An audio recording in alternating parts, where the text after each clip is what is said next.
Assalamualaikum warahmatullahi wabarakatuh. I'm Safira Elfa and my friends Zayyana and Nurcahyo want to present about the learners as individuals. In a classroom, the teacher will face variety of learners which have significant characteristics. There are different individuals that the teachers have to recognize and work with. It means that the teachers should not teach the class as if it is a homogeneous group of people. In facing those various characteristics, the teacher needs to analyze the learners as well as contrasting the learners' differences in learning style by using some common techniques that we will explain further.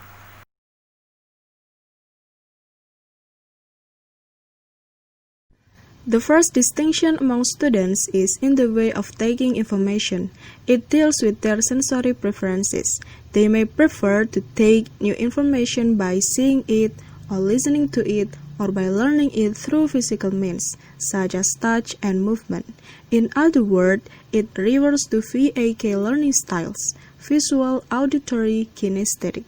Visual learners think in pictures and learn best in visual image, whereas auditory learners discover information through listening and interpreting information by the means of pitch, emphasis, and speed, whilst individuals that are kinesthetic learn best and active with hands-on approach.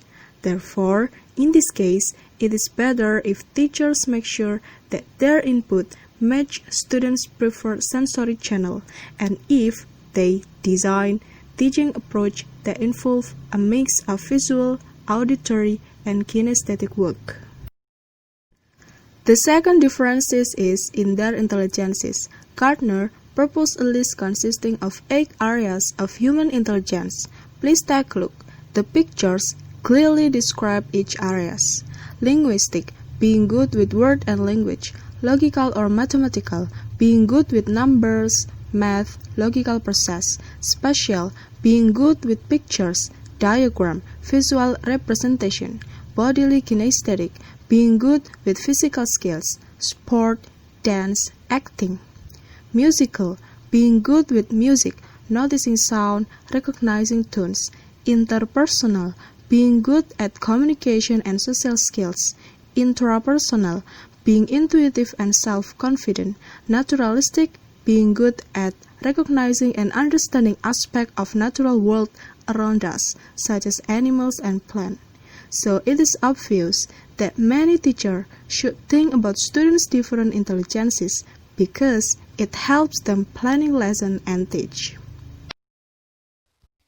Another category is stated by Anthony Craigage, which is called by mind style. This category distinguishes students based on the way they perceive and categorize the informations. First is concrete sequential learners, where learners have tendency to work by organizing or doing step-by-step work. Second, other students may tend to like to unearthing conclusions, connections, and meaning for themselves, which mostly guide with structured instruction. The students are called abstract sequential learners.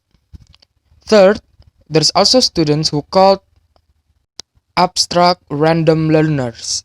They like unstructured activity which similar to explorations or discussion activity. Last, there is students who like planning and structuring their own work and rejecting other guidance. They are called by concrete random learners. Another category to differentiate individuals is called working with clown and scapegoat. It is stated by Dornjay and Murphy based on learners' role in the school. First, clown here means students who is the target of being fun because of particular humors to make everyone laugh.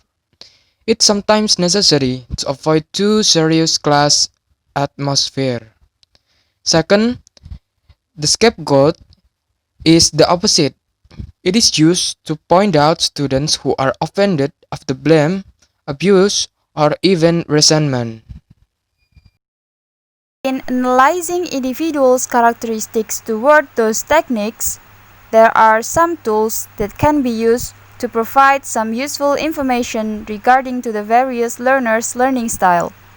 The first is audit. Audit refers to the tool for finding out the concrete data in a certain research area that focus on the student's learning style. It can be done through asking a set of oral or textual questions with taking care on the student's level. This tool works on the analysis of the student's preference of sensory technique or VAK, or even recognizing the student's multiple intelligences. For example, to analyze the student's preference of their sensory technique, the teacher asks such questions like, do you prefer to listen to the teacher explaining grammar or to read it in a book? This way, the answer can conclude whether the students prefer an auditory or visual learner. Meanwhile, in recognizing the students' multiple intelligences, these questions may work. Do you like to do word puzzle and word games?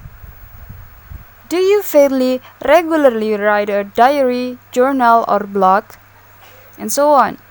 As a further suggestion, an answer of a question may be not sufficiently provide a clear information. Therefore, it is also important to make sure that the question can obviously reveal the real condition of the students. The second tool called a pinch of salt. It may be better for the teacher to conduct experiments by their own on understanding the differentiation of individuals' characteristics or even the teaching approaches.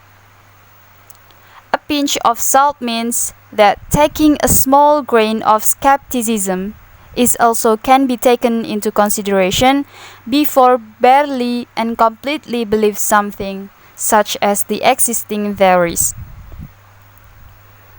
By a pinch of salt technique, it makes us, as a teacher, not to just believe, but also prove. In the field of analyzing the individuals, the focus can be on the teacher's attitude toward the process of teaching in the entire classroom. That is not just on certain statements related to the kind of learner's characteristics stated in the related theories. Therefore, it can affect to every aspect of teaching, start from planning, selecting materials, choosing tasks, or particular activities in the classroom. In short, the teacher can decide their own teaching styles.